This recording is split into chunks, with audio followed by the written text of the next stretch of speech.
So I have found from my own experience, and of course, working with all kinds of populations over my 20 plus year career, that so much of our suffering, so much of what we call our stuckness, I have noticed a pattern that our stuckness often comes in relationship to the words should and shouldn't that are mostly rattling around in our own head, by the way. But it's that, I don't know about you, but I've got a very loud inner narrator.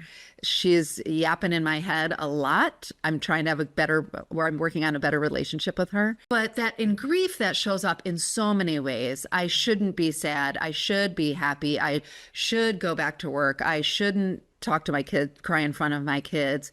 I should not want to be in a relationship now. I should feel more sad. I shouldn't, right? It comes in so many ways. And that is all based, again, on this harmful cultural story we have about grief. And that's just not the truth. It's messy and nonlinear, and you can feel multiple emotions at once. And it affects, as we know from amazing humans like Mary Frances O'Connor, who's done research on both grief on the brain and grief on the body, that it impacts our cognitive, physical, emotional, relational, spiritual well-being. So how do we do that? Well, we become what I call a should detective. And I have an exercise in the book at the end of that chapter. S is a dirty word, right? That chapter.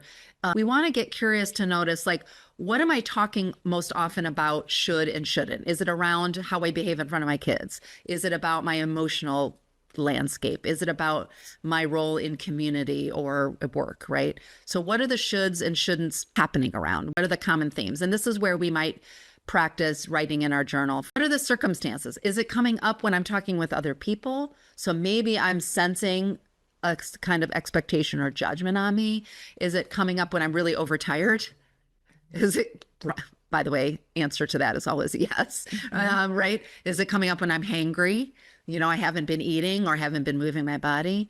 And is it coming up when I'm talking to people about it? While I believe talking to people about our grief is profoundly important, one of the cautions I talk about in the book is sometimes if we're not careful, if we're not curious about the language we're using around our grief, we're amplifying or doubling down on these should and shouldn't stories. So we also want to be curious. We might even have a good friend who can help be a detective with us. So when they say, how are you doing? And you say something and then you say, I shouldn't be crying at the party, but I just couldn't help it. Maybe your friend can notice, hey, did you notice you just said shouldn't?